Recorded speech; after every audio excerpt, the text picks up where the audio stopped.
The year is 1590, a time of exploration and discovery. A ship approaches the shores of Roanoke Island, a place that once held the dreams and hopes of many. On board, John White, a seasoned explorer and the governor of the Roanoke colony, anticipates a joyous reunion with his family and fellow colonists. He had left them 3 years earlier to return to England for supplies, and now he returns, eager to see how they have fared. 3 years have passed since he last set foot on this land, a land brimming with promise and peril. The lush forests and scenic views of Roanoke Island had once seemed like a paradise, a new beginning for the settlers. But as he steps ashore, an eerie silence greets him. The usual sounds of a bustling settlement are absent. No laughter, no chatter, just the haunting stillness of an empty land.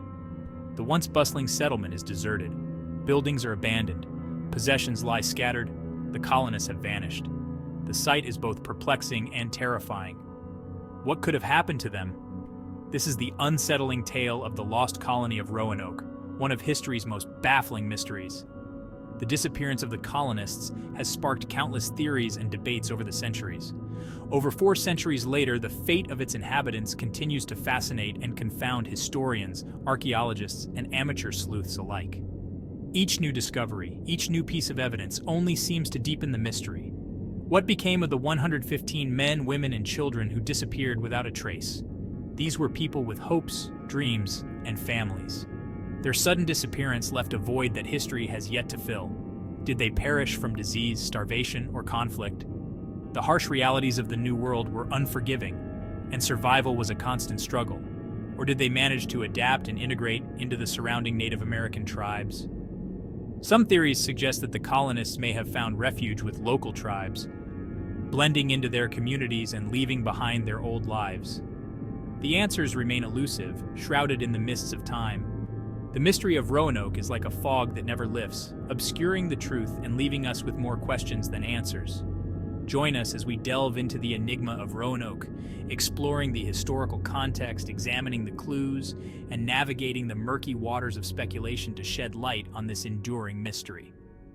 We will look at the evidence, consider the theories, and try to piece together the puzzle of what really happened to the lost colony of Roanoke. Through the eyes of historians, archaeologists, and modern-day detectives, we will journey back in time to uncover the secrets of this haunting tale. The late 16th century was a time of great change and upheaval in Europe. Nations were vying for power, wealth, and influence, and the discovery of new lands across the Atlantic Ocean opened up unprecedented opportunities for expansion and conquest. England, under the reign of Queen Elizabeth I, was eager to establish itself as a global power and challenge the dominance of Spain. The Spanish Empire, with its vast territories in the Americas, was the envy of Europe, and England sought to carve out its own empire to rival that of its Iberian neighbor. The New World, with its vast unexplored territories and rumored riches, presented a tantalizing opportunity. The promise of gold, silver, and other valuable resources lured many adventurers and explorers to the Americas, hoping to make their fortunes and bring glory to their homeland. Sir Walter Raleigh, a bold explorer and courtier, secured a charter from the Queen to establish a colony in North America, a venture that promised both wealth and national glory. Raleigh was a favorite of Queen Elizabeth, and his ambition and charisma made him a natural leader for such an undertaking. Raleigh's first attempt at colonization, in 1585, ended in failure.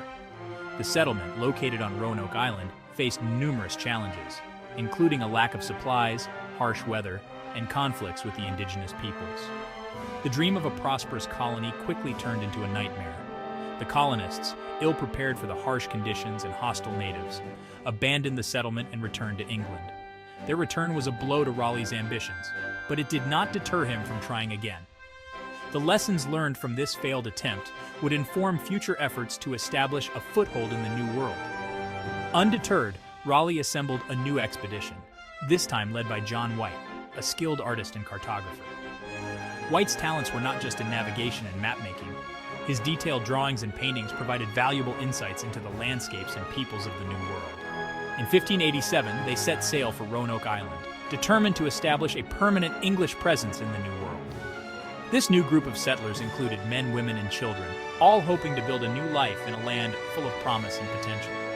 The journey was long and arduous, but their spirits were high as they envisioned the opportunities that lay ahead.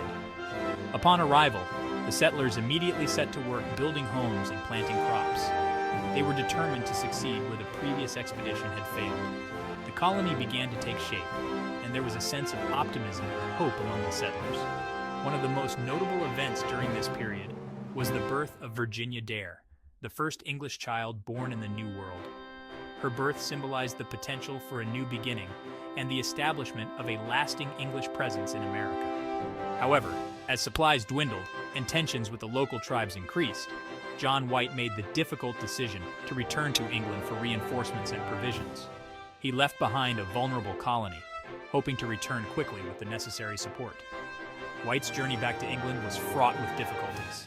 Storms and political turmoil delayed his return, and it would be several years before he could make his way back to Roanoke Island. When John White finally returned to Roanoke in 1590, he found the settlement abandoned and overgrown. The fate of the lost colony remains one of the great mysteries of American history, a testament to the challenges and uncertainties faced by the early colonists. The journey across the Atlantic was fraught with danger. Storms battered the ships, tossing them like toys in the vast, unforgiving ocean. The colonists, huddled together in the cramped quarters of their vessels, faced the relentless fury of nature.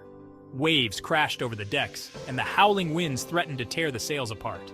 It was a harrowing experience, testing the resolve of even the bravest souls on board. Disease spread among the crew and passengers. The close quarters and lack of proper sanitation turned the ships into breeding grounds for illness. Fevers, chills, and other maladies took their toll, weakening the travelers and claiming lives. The specter of death loomed large, adding to the already immense challenges of the voyage. Yet the colonists persevered, driven by the promise of a new life in a land of opportunity. They clung to their dreams of freedom, prosperity, and a fresh start. As they finally sighted land, a sense of relief and anticipation washed over them. Stepping onto the shores of Roanoke, they felt a renewed sense of purpose and determination. Upon reaching Roanoke, they set about building homes, planting crops, and forging relationships with the native Algonquin people. The settlers worked tirelessly, constructing shelters to protect themselves from the elements and cultivating the land to ensure their survival. They also sought to establish peaceful relations with the indigenous tribes, recognizing the importance of cooperation and mutual respect. Life was not easy, but there was hope. The colonists faced numerous challenges, from the harsh environment to the scarcity of resources. Yet they remained optimistic, believing that their hard work and perseverance would eventually pay off. They envisioned a thriving community where their children could grow up in safety and prosperity. My father, John White, was determined to see this colony thrive. Despite the hardships, we believed in the promise of this new world.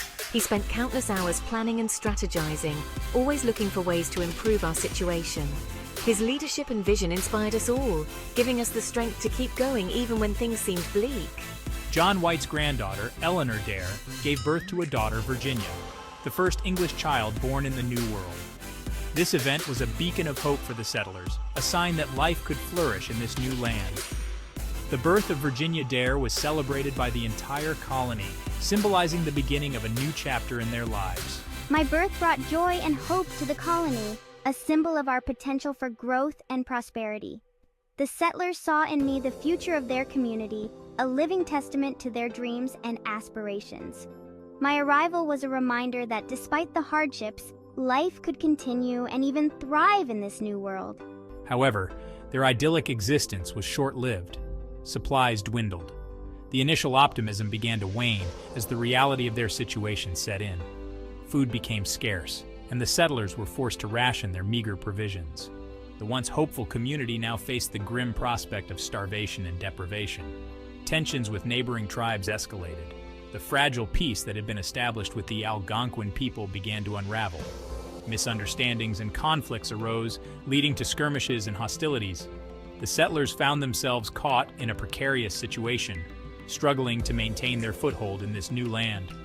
Faced with mounting challenges, White made the difficult decision to return to England for reinforcements and supplies. He knew that without additional resources, the colony's chances of survival were slim. It was a heart-wrenching choice, but one that he believed was necessary for the greater good of the community.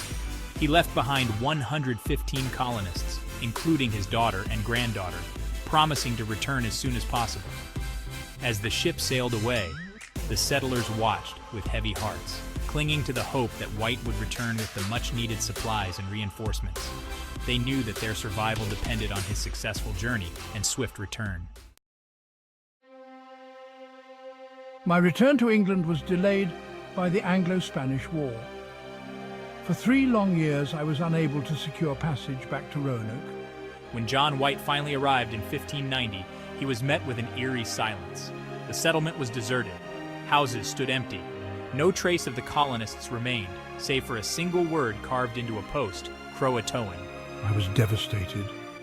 I searched frantically for clues but found no signs of violence or struggle.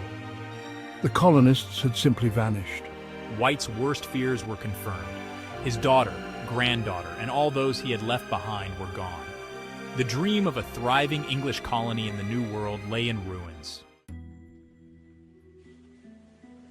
The disappearance of the Roanoke colonists sent shockwaves through England. Theories abounded, each more outlandish than the last. Some whispered of curses and supernatural forces, claiming the island was enchanted. Others speculated that the colonists had been abducted by pirates or Spanish soldiers. But the most enduring theories centered around the native tribes who inhabited the surrounding lands. Had the colonists been attacked and killed? Or had they integrated into native society, abandoning their European identities? The lack of evidence only fueled the flames of speculation. The mystery of Roanoke became a cautionary tale, a reminder of the perils and uncertainties that lay in wait for those who dared to venture into the unknown. The word Croatoan became the focal point of the investigation. Croatoan was the name of a nearby island and the friendly native tribe that inhabited it. Was this a message from the colonists, a sign that they had relocated? Or was it a sinister warning, a message left by their captors? I clung to the hope that my family was alive and had sought refuge with the Croatoans. I had instructed the colonists to carve the name Croatoan into a tree if they were forced to relocate, and to carve a Maltese cross above it if they were in danger.